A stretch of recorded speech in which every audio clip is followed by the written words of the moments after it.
That's why. Okay, let's start over because I forgot to take the mute off. We'll start with roll call with Kay Wilson, Steve Carrienan, Randy Newman, Brian Bizinet. I see him, John Sarowski. We have a quorum. Let's all rise for the Pledge of Allegiance.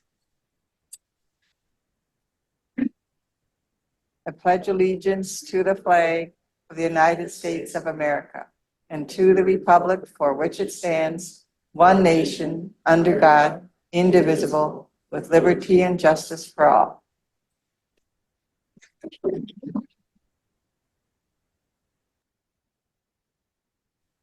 This meeting has been noticed to the public and news media as required by Section 19.84 of the Wisconsin statutes.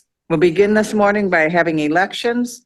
I'll open the floor for nominations for the position of chair. A person receiving a majority vote of members entitled to a seat shall be declared elected, and this vote will take place by voice vote.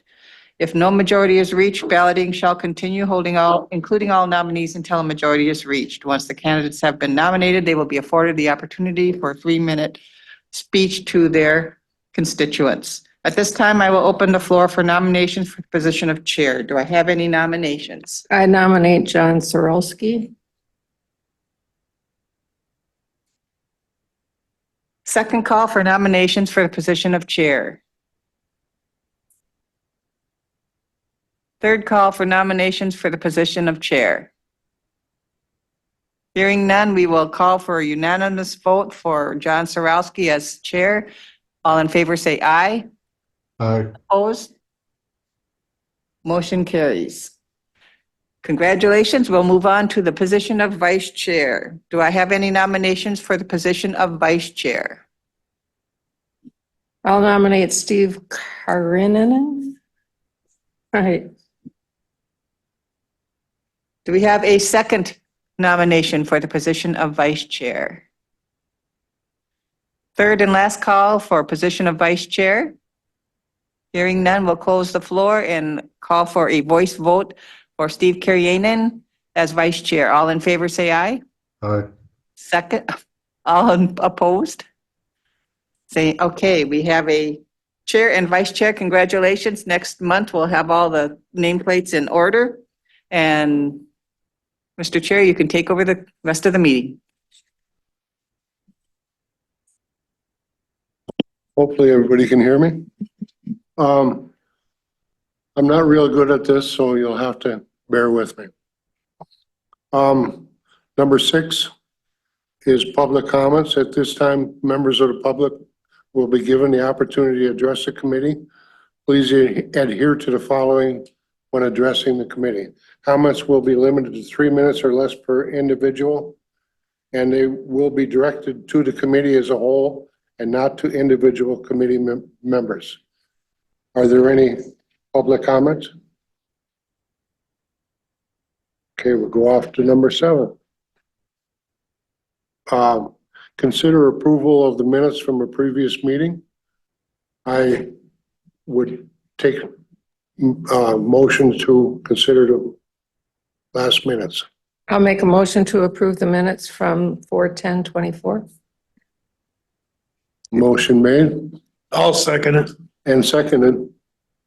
All in favor, say aye. Aye. Motion carried. Thank you. Register of Deeds report number 8. The Register of Deeds monthly report.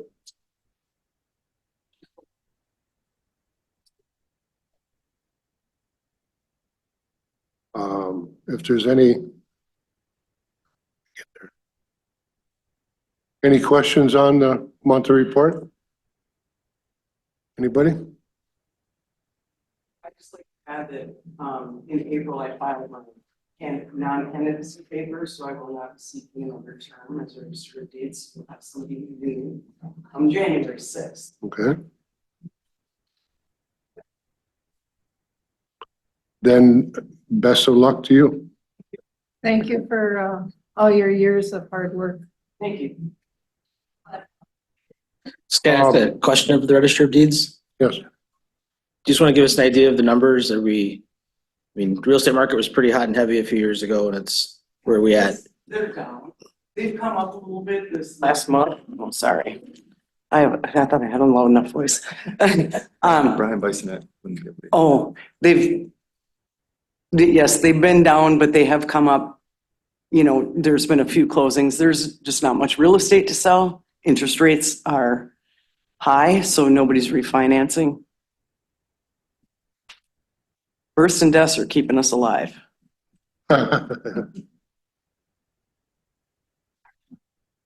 No more questions? We'll go to number 9, the events. I guess I'm stuck on this one. Yeah, no events for this month.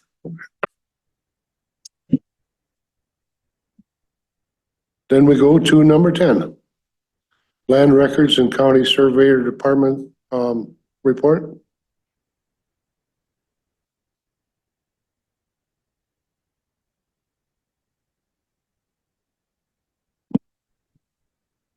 I guess I'll go first.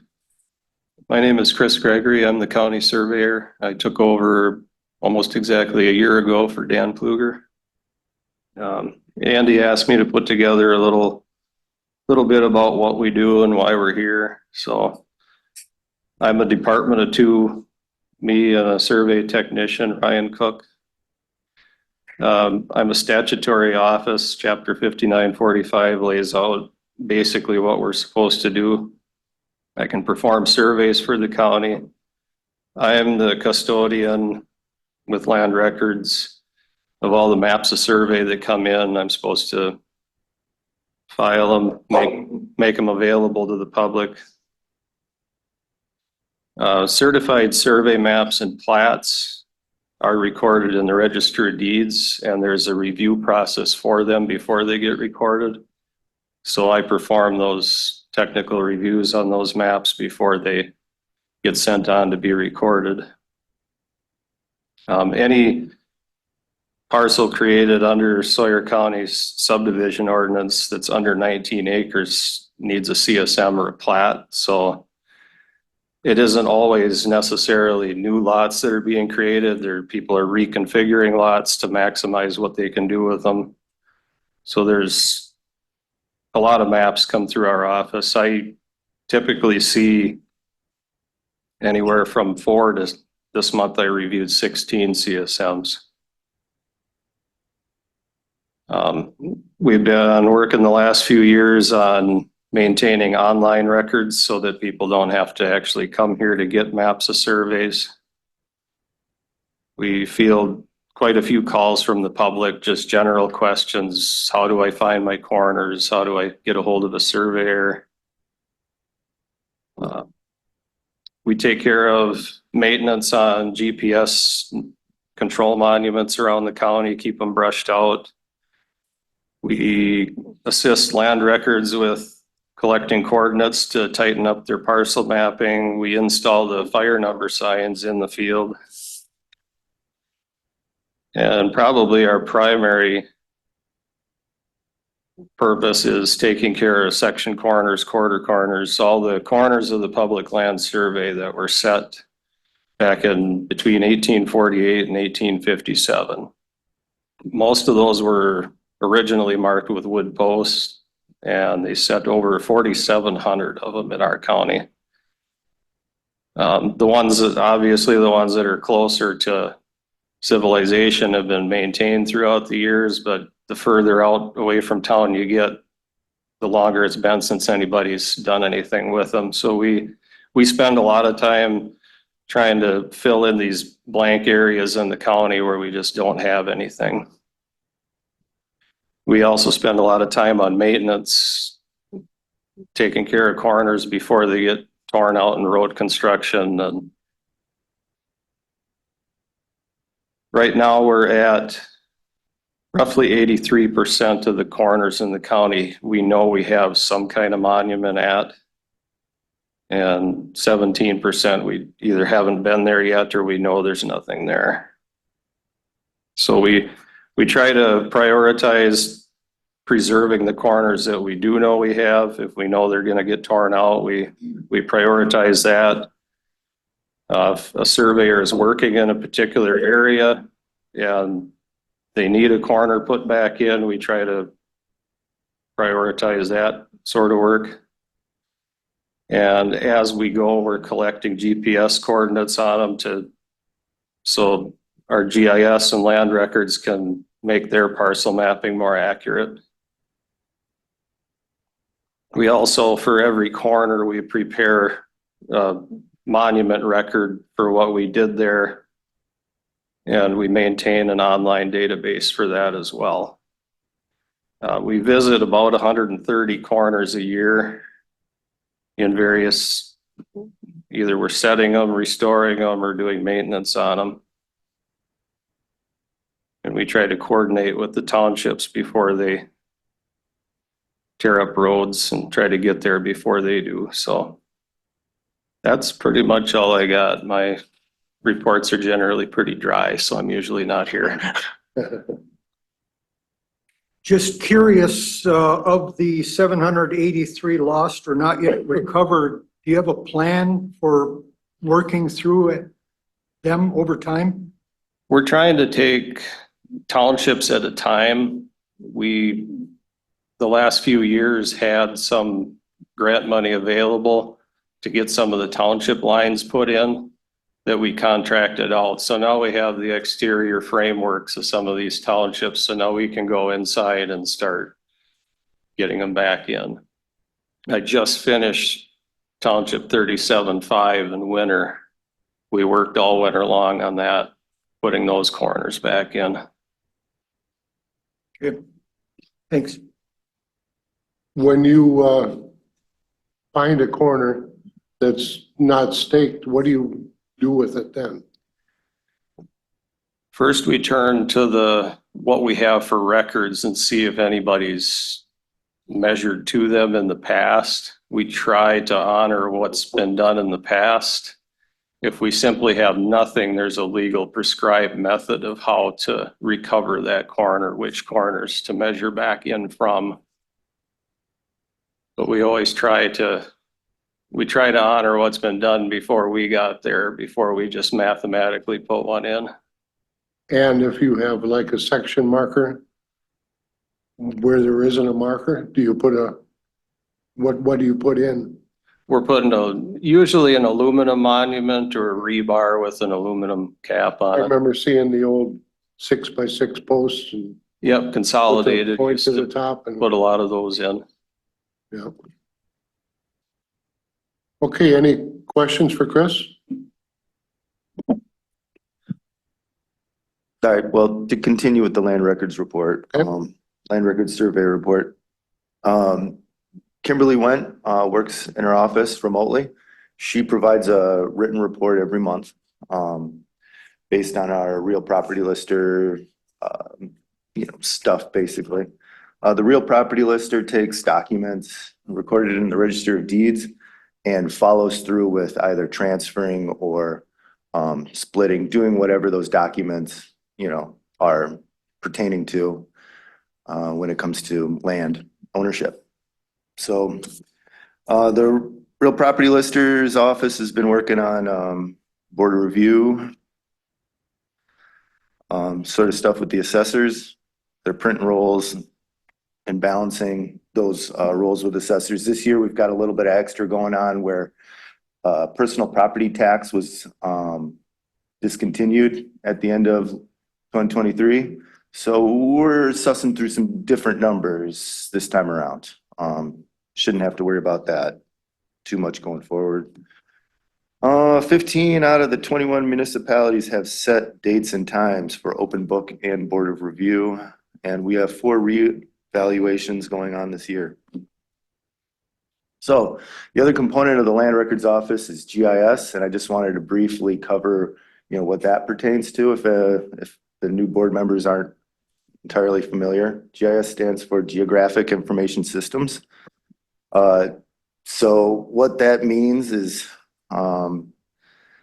it comes down to spatial data. So spatial data is any data that has a location component. We're basically looking at a spreadsheet of information with records, fields, and attributes. And if there's a spatial component, we can take that spreadsheet and locate that information on a map, so spatially. Data that has spatial components would be roads, lakes, accidents, property. Within that property or road, we can have attributes like road width, road speed, property value, that sort of information. Not all data is spatial data, height, age, but a lot of things that we work with data-wise could very possibly have a spatial component, and if it does and it pertains to somebody's use in Sawyer County, it's something that we can maintain and have in the GIS department. So that's GIS. We've got a website that's brand new this year, and it's an interactive mapping website. We've had one for a while, but we had to switch vendors, so we've kind of got a new one this year. It's doing just about everything the old one did. So, yeah. Very good, thank you.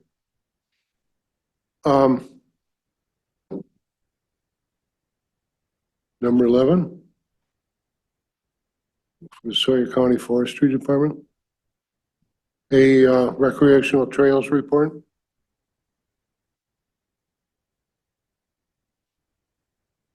Hi, my name is Chris Treeland Newman. I am liaison with the Sawyer County Snowmobile and ATV Alliance. I work side by side with Kathy LaRue, so myself or Kathy will be here hopefully at most of these meetings.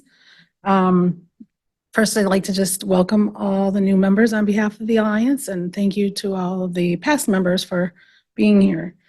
A couple things. This year, we were able to open up all of the trails simultaneously with the state and the federal forest. So May 1st, all of our ATV trails opened up, which was kind of nice and easy for us to get that information out to everyone. We expect it to be a busy season. We're looking forward to that. We have some projects, I'm sure Greg will expand on these, but we have some projects that will be going on some of our trails rehab projects. And then I believe more that have been approved by the state will be out for bid soon. And we still have our NORTAC survey out there. We've had over 800 people take that survey. I haven't seen the results from that yet, but that is ongoing. And I think that's about all I have unless anyone has questions. Thank you. Okay, thank you.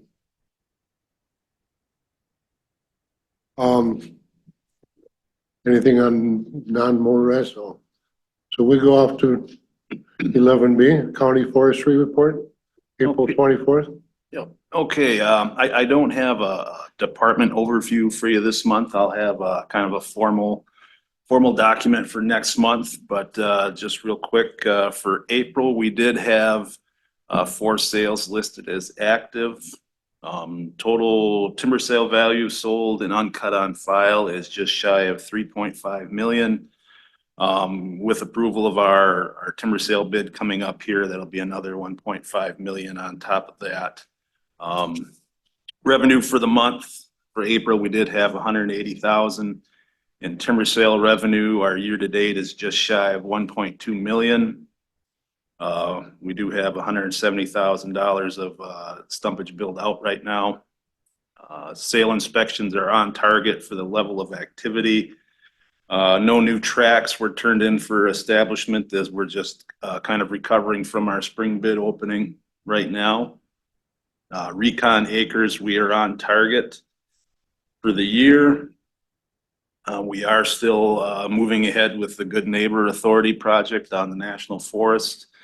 With our for year 25 contract, we had a little over 80 hours. Moving on, ATV, UTV, and snow trails.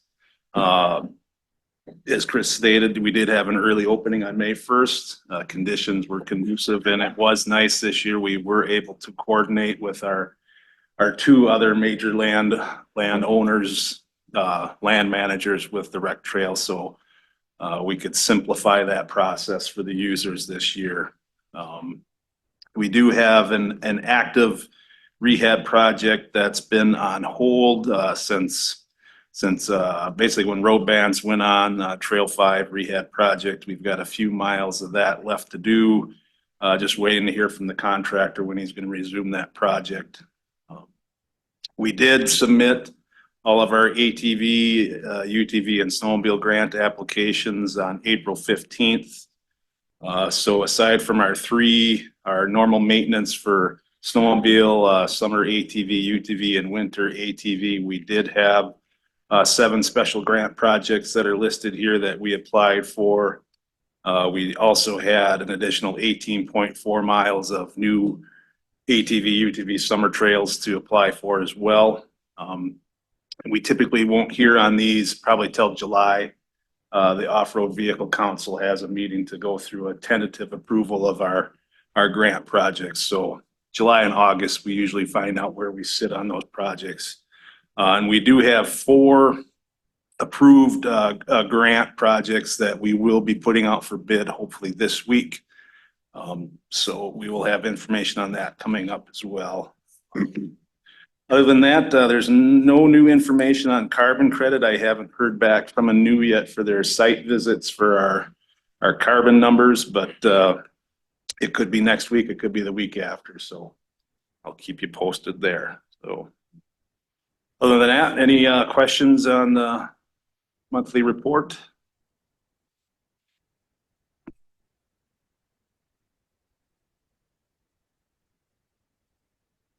Very good, thank you.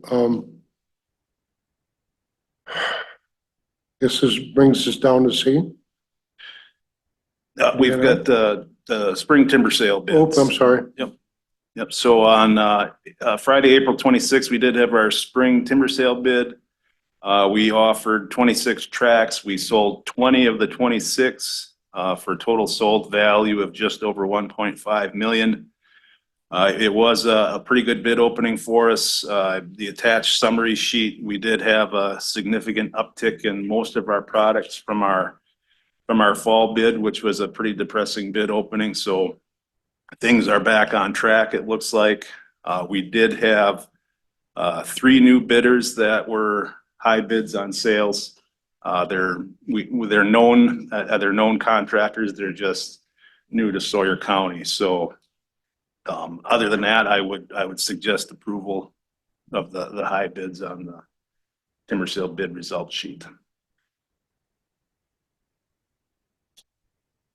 Any questions on the timber sale results? We need a motion to approve that. I'll make a motion to approve the timber sale sheet. All in favor, say aye. Opposed? Motion carried. So on the other ones, Greg, did they go back out to bid then, or they just kind of sit there, or how does it do that? Yeah, typically we'll keep re-advertising them. The old rule, we had to advertise them twice before we could do like a direct sale. There's a few of them, we'll probably try that, but it's strange. Sometimes you won't get bids on something for 2 goes and then you'll throw them out again and there'll be 3-4 bidders on it. So yeah, we just keep putting them out there till somebody takes them.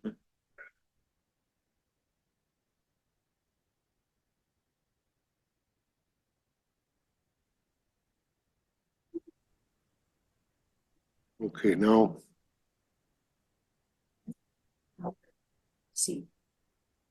This next would be C, the DNR forestry report, please. Yes, so I'm Brody Fisher. I am the county forest liaison with the DNR. Just a short overview for the new members here of what I do is I help Sawyer County with forestry practices out on their county forest, and I give some work also to other DNR foresters to help carry out our county forest hours that we need to meet to give Sawyer County. For example, this year it was 2,217 hours that the state assists the county with. I also help alongside Greg with other administrative duties following their 15-year plan and other sorts of stuff in that realm. There's quite a bit of different moving parts to our partnership, but it's been pretty good so far and a pleasure working with Sawyer County. Onto my short report here. I would like to touch on the recent precipitation we've been getting has knocked down a lot of the fire danger we've been having. However, we're not quite out of the woods yet. The fuel moisture in the pine is still pretty low. It's on the rebound though. And with green up here coming, we should be in our summer staffing levels by Memorial Weekend here. Just last week, the DNR, Sawyer County, and Johnson Timber Futurewood Corporation held a 4th grade tree planting day out on the Hayward School Forest. There we had stations teaching kids about tree identification, management practices, a wildlife station, how to use compasses, and a fire suppression location there as well. Down Tagalder Road, Sawyer County was gracious enough to have an area furrowed by the DNR to plant some red pine. So we split these kids up into 2 groups and switched them. They planted some 3-year-old red pine in a previous planting location that we filled up this year. So we'll be looking for a new spot for that for next year. But overall, it turned into a beautiful day. We had great weather on Friday and the kids had a good time. So it was a great day to be a partner with the county there. That's all I have. Thank you. How many trees did they plant? I believe we were able to put 750 in the ground on Friday. So You're a tiger. they once they get going, it turns into a competition for them kids. So that works out pretty good. I hear they're gonna do something similar south of Winter too. Yep. Next week? Actually, today Today.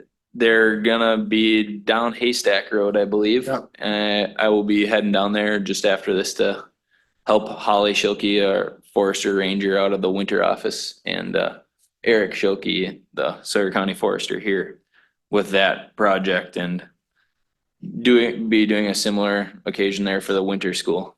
Good. Thank you, Brody. Any more questions? Go on to number 12, zoning and conservation department. Yeah, Jay Kozlowski, Sawyer County Zoning and Conservation Administrator. Majority of my reports that I give to this committee are going to be focused on the conservation aspects. Those would include kind of what staff is doing within the conservation department. Wildlife damage claims that we have through the wildlife damage program is basically pass through money through the state. We get a grant through the state to administer the wildlife damage. We then bid that out with APHIS. So Sawyer County pays APHIS, but then we get paid through the state. So we will sometimes have agenda items that need motions and approvals for those wildlife damage claims. We also have 7 county-owned dams within Sawyer County. Those would also have, reports, as well as if there is maintenance and update. Right now, we are queued up to do a rehab or rehabilitation project on Fish Trap Dam. That would be scheduled to start at the fall of 2025. So we're getting, the grant's been submitted, waiting to hear back. It'll be in July. We'll hear back on the status of the approval, but we'll have some updates throughout that process as the new members sit on this committee. As far as the conservation updates, we are still looking for an agricultural representative to sit on this committee. So this committee is consistent of the 5 county board supervisors, but also there is to be an agricultural representative. That agricultural representative has been vacated now for 6-7 months, maybe even longer. So we are still looking for someone that's actively engaged in an agricultural production or an agricultural use. Anyone that's in that type of capacity and not a county board supervisor could sit as that extra committee member on this committee. Again, we have yet to find one. I've had Tim Seidel, our assistant conservationist, reach out to our local and area farmers with little to no interest. We have one individual that was interested, but yet to confirm at this point.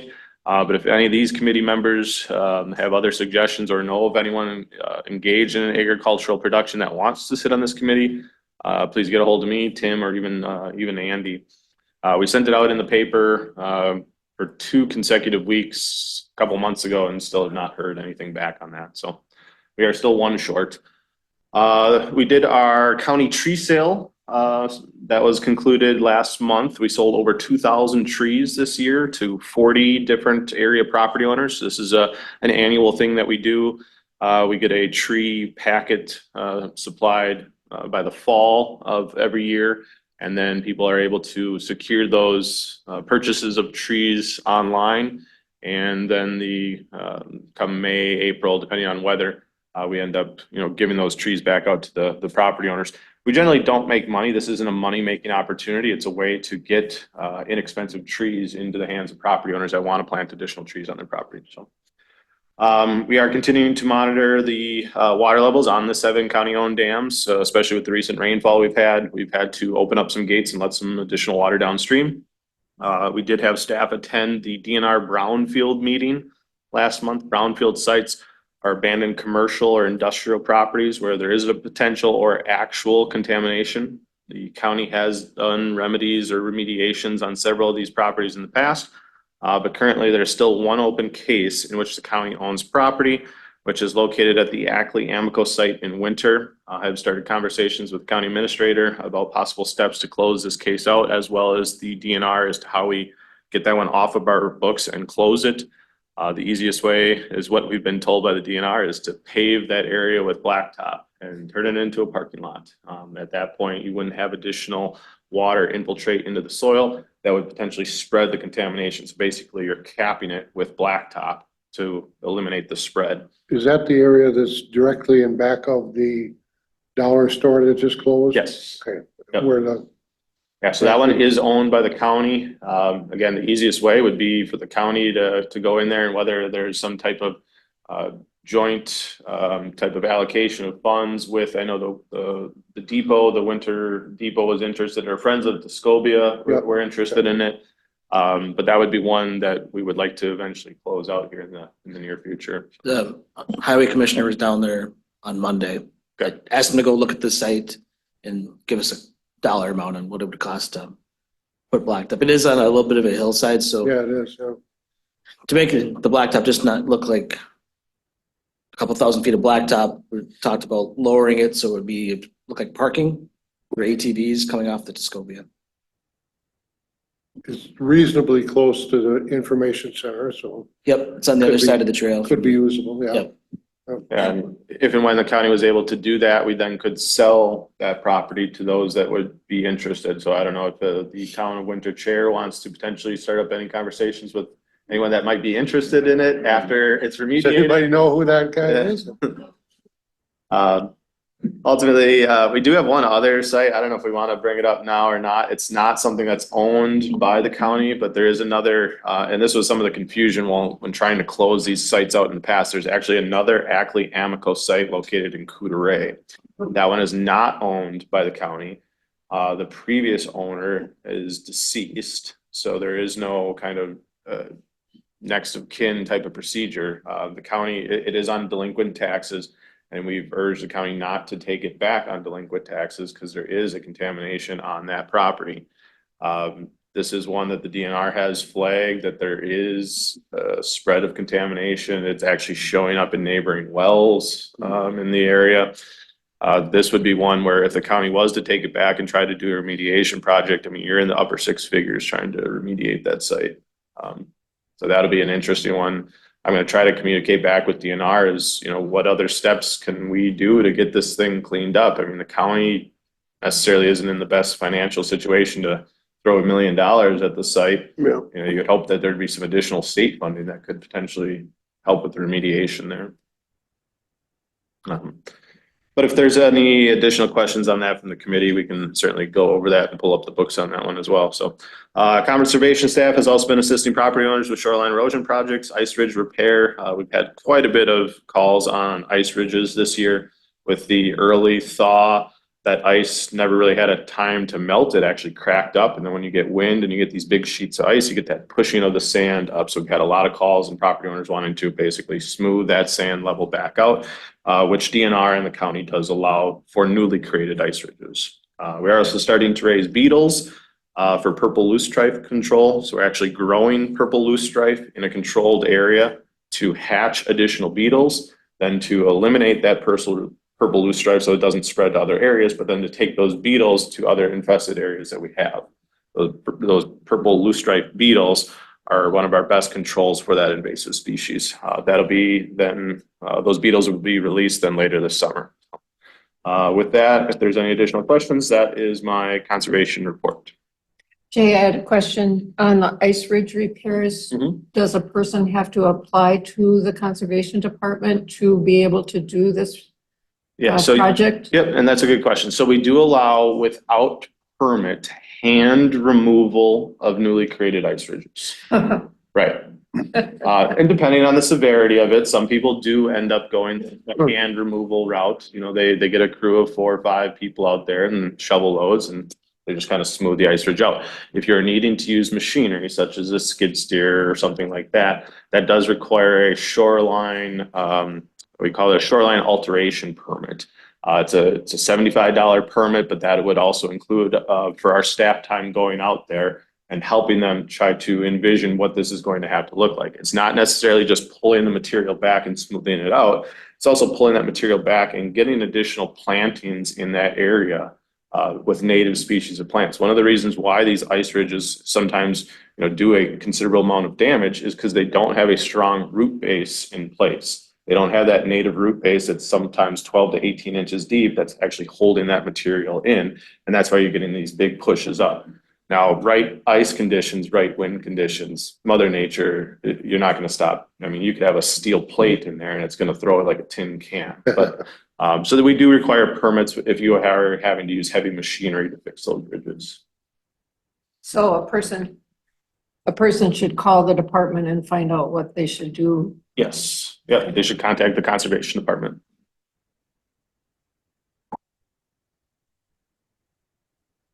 Any more questions? Then we go on to USDA report. No. LCO report, Brian? Hi, good morning. Typically I give the LCO land and water report every month. I select topics that the public would have an interest in. And so last month I reported on the startup of the LCO fish hatchery operations. Currently we have walleye fry that hatched last week and are expecting another successful stocking year. Our wardens, LCO wardens, have been exceptionally busy with animal complaints, mainly bears, but also beaver. They've been unplugging culverts to mitigate any possible road damage. All 6 of our Chippewa Flowage Island campsites, which are open to the public with reservations, are open.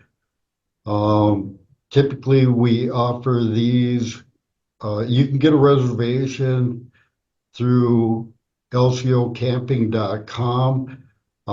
It's becoming, over the last 5 years, it's really been really popular. And so we encourage people to get their reservations right away. We start taking them April 1st. And last, we have all of our LCO trails are open. Conservation staff has been out and started some of the maintenance. So far we've repaired one really bad spot, but we have a pretty extensive trail system out here. So we'll continue with cutting overhanging branches and et cetera, other regular maintenance stuff. So that's all I have to report. Any questions for Brian? Thank you, Brian.